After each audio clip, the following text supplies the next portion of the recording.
So ভাই লোক, আজ থেকে উল্টো গোনা শুরু করে দাও, কারণ 5ই ডিসেম্বর এই ইন্ডিয়ান সিনেমার সব রেকর্ড ওম সোহা হতে চলেছে। কারণ আমাদের পুষ্পা পুষ্পা রাজের কামব্যাক হতে চলেছে। সো এই পুষ্পা ট্রেলারের ভেতর অনেকগুলো ছোট ছোট ডিটেলস আছে, অনেক ছোট ছোট মুভমেন্ট আছে, যেগুলো নিয়ে আমরা পরে অন্য কোনো একটা বড় ভিডিওতে কথা বলবো। বাট আজকে ভিডিওটা পুরোপুরি সেলিব্রেশন করার মতো।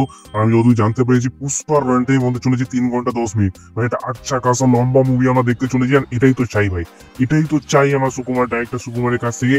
এটা ফুল মাসি প্লাস ক্লাসি একটা মুভি আমরা দেখতে চাই। এন্ড এবার কিন্তু পুষ্পা আর জাস্ট গ্রাউন্ডেড লেভেলে নয়, এবার পুষ্পা পুরো একেবারে ইন্টারন্যাশনাল লেভেলে খেলতে চলেছে। আর পুষ্পা 1 এর ভেতরে কিন্তু আমরা একটা গ্রাউন্ড লেভেলের টাচ দেখতে পেয়েছিলাম, বাট এই পুষ্পা 2 এর ট্রেলারটা দেখে মনে হচ্ছে যে এর ভেতর গ্রাউন্ড লেভেলের মশলা তো থাকবেই, আর তার পাশাপাশি কিন্তু আমরা হলিউডের তারকাও দেখতে চলেছি। কারণ ট্রেলার দেখে মনে হচ্ছে যে পুষ্পা 2 এর ভেতর ইন্টারন্যাশনাল লেভেলের অনেক ভিলেনদেরকে ইন্ট্রোডিউস করা হবে, যার এগেইনস্ট আল্লু অর্জুন ফাইট করবে। এন্ড মেবি তাদের উপরে আমাদের থাকবে হনওয়ার সিং শেখাওয়াত, যে ক্যারেক্টারটা প্লে করেছেন ফাহাদ ফাজিল। আর এই পুষ্পা কেজিএফ এর মতো মাসি মুভির সব থেকে বড় পজিটিভ দিক কি জানো?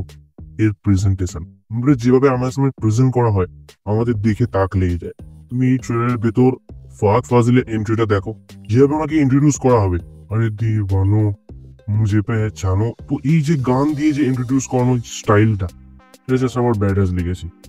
আমি জানি এটা আল্লু অর্জুনের মুভি, উনি এই মুভির সব পিতা মাতা বলা যেতে পারে, বাট তারপরও এই মুভির ভেতর যদি কারোর পারফরমেন্স টপ নচ লেভেল হতে পারে, বা আল্লু অর্জুনকে টক্কর দেওয়ার মতো হতে পারে, বা আল্লু অর্জুনকে টপকে দেওয়ার মতো হতে পারে, সেটা হচ্ছে এই মুভির villain Fahadh Faasil. Because great villains make heroes powerful. আর পুষ্পার ট্রেলার দেখে স্টোরি আন্দাজ করা কঠিন, আর যেহেতু এটা সাউথের মুভি, তো সাউথের মুভির ট্রেলার গুলো খুব ভালোভাবে কাট করা হয়। আর এই পুষ্পার ট্রেলারটা একেবারে অন্যথা নয়, কারণ এর ভেতর খুব ভালোভাবে কাট দেওয়া হয়েছে, যে কারণে স্টোরি তৈরি করা আনপ্রেডিক্টেবল।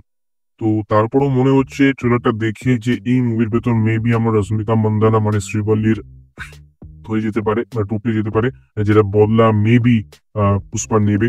এন্ড একেবারে তুমি ট্রেলারের শেষ শটটা দেখো, সেইখানে পুষ্পার লুকটা দেখিয়েছে, ওটা ওটা আই মিন পুরো ডেডলি লুক ছিল। আর এই ট্রেলারের ভেতর যে অ্যাকশন সিকোয়েন্স গুলো ছিল, সেগুলো দেখেই মনে হচ্ছে ডাইরেক্টর সুকুমার সেগুলো গ্র্যান্ড লেভেলে শুট করেছে।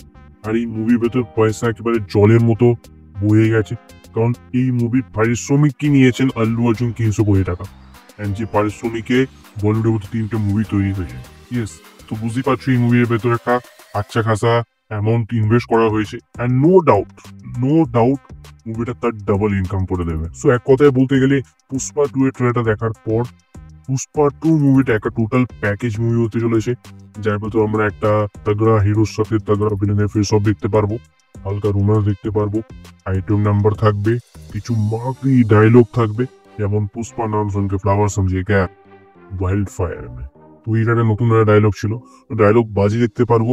সো পুরোপুরি মাসি প্লাস ক্লাসি ভাইব দিচ্ছে এই পুষ্পা 2 এর ট্রেলারটা। আর ট্রেলারের ভেতর আমরা একটা আইটেম সঙ্গে ঝলকও দেখতে পাচ্ছি, যেটা দর্শন মেবি সরাসরি থিয়েটারেই হবে, তার আগে মনে হয় না যে রিলিজ করে দেবে। বাট তারপরও আমার ট্রেলারটা এক কথায় অতুলনীয় লেগেছে। ইয়েস, এন্ড 5 তারিখ যে বক্স অফিস নচ করে দেবে, সেটা হিন্দি দিচ্ছে এই ট্রেলারটা। বাকি আমরা ইগারলি ওয়েট করে থাকবো আমাদের পুষ্পা রাজের জন্য। বাকি তোমার কেমন লেগেছে এই পুষ্পা 2 এর ট্রেলারটা, তুমি অফকোর্স কমেন্ট করে জানাতে পারো। So by.